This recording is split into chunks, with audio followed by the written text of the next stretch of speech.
วันจันทร์ได้เจอเพื่อนแล้วอังคารได้เรียนกันแล้ววันพุธใส่ชุดพละแล้วได้ออกกำลังกายวันพฤหัสสวดมนต์แล้ววันศุกร์จะได้หยุดกันแล้วเราแม่มารับเราแล้วมารับรีบกลับบ้านไปกินหมูกระทะ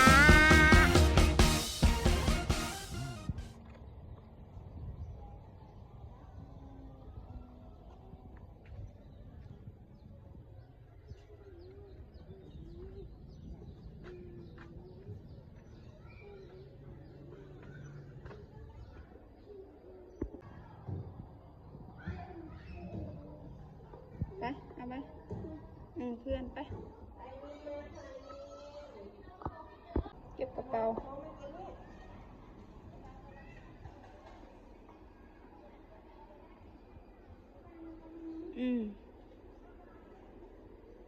กระเป๋าไปเก็บ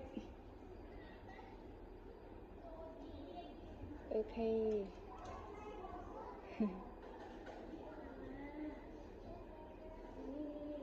มาเลยสวัสดีค่ะไปเอาไปดินนะคุณลูกสวัสดีค่ะ